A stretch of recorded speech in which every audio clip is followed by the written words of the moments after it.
What's up, guys? It's your boy Bezo here with another review. And here we have the Marvel Legends Infinite Series Batroc. Now this is, of course, now everybody's calling this the Thanos wave. As you can see, because you made the, I guess he's the movie version or the new comic version of Thanos. So anyway, let's get close to the packaging. Of course, you get the Marvel Legends symbol at the bottom. You get the Marvel symbol up here embossed at the top. There's nothing really going on at the very top of the box. Of course, on the side you get Batroc on this side, and of course the same thing on this side. You get Batroc in a little weak dynamic pose. All I know is that he is an agile character. And of course, let's get to the bio. It says Batroc, when the villainous mercenary Batroc gets paid, his enemy gets knocked down. And of course, here's a look at the other figures in the wave. Of course, you see once you collect them all, you get the Thanos Build-A-Figure piece, and then you have Iron Man, Mark 42, Hulk, Captain America, Batroc, which we'll be reviewing today, Hellcat, and Spider-Woman.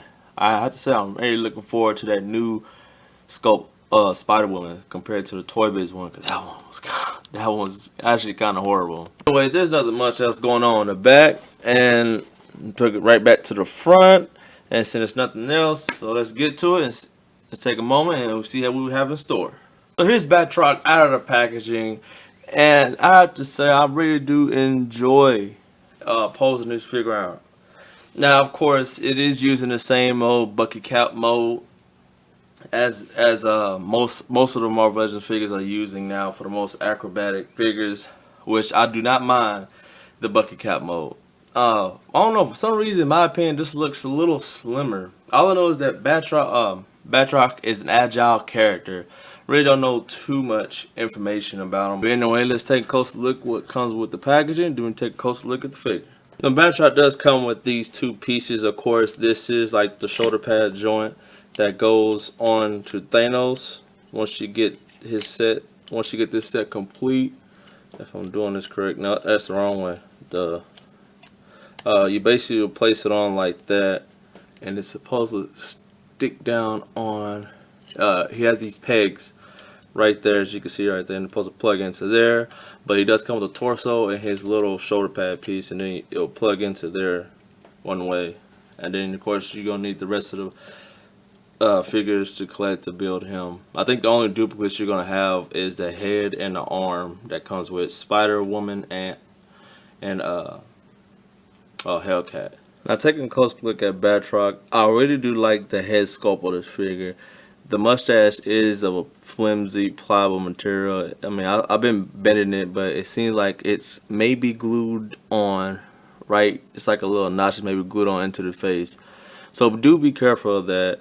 It is flimsy, so it don't seem like a break. And lucky for me, his face sculpt, his mask, wasn't bent or warped on mine coming out of packaging. I think I may have seen some people may have had that issue with it, but I don't know. I didn't have the issue, so I'm looking for that. Other than that, he does use the same old bucket cap body mode.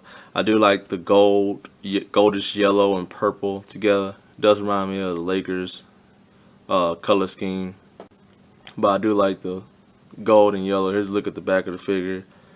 As you can see here, I wish they'd put these. They still put the numbers on the back of the figure, but I wish they'd put them at the bottom of the boot, because I mean, not a lot of people sees that. I think the lines came out great on the figure, like these little painted lines, this little right here. Doesn't like the lines missed anywhere on the figure at all. Like it just all lines up. Don't really have a lot of paint issues dealing with that. Some little rivets right here. About the boots.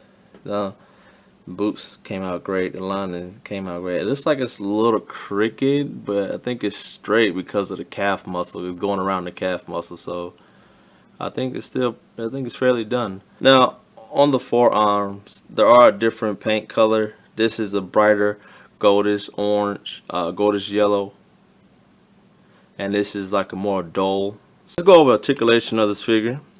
The head does move up quite a bit. It does move down very far. It does rotate side to side, and it does have like a little bit of a neck pivot. His arm does go out that far, and it goes down, back, forward and back. Does have a bicep swivel right there. Double jointed elbows, and a wrist that moves around and hinges up and down. He does have an ab crunch that's very good, and does have an ab crunch back. Does have a waist swivel, hip joints that move forward about that much, and it moves back a little bit and that much outward. Has an upper thigh rotation, double jointed knees, calf rotation, and ankles that move down, up, and he has that beautiful ankle pivot. So Batroc standing straight up, he does stand 6¼ inch tall. Alright guys, I really do recommend this figure. I mean, he is using a bucket cap mode, so he's a very agile character. But you will need him to complete the Thanos Build-A-Figure wave. And he's another Marvel Legends. If you're a Marvel Legend collector, you must get him. He's still highly recommended, and he is selling on eBay by itself for a lot. Or if you can find it at your local Toys R Us, Walmart, or Target, you can get it there. Anyway, guys, that's it for my review. Stay tuned, and I'll see you later.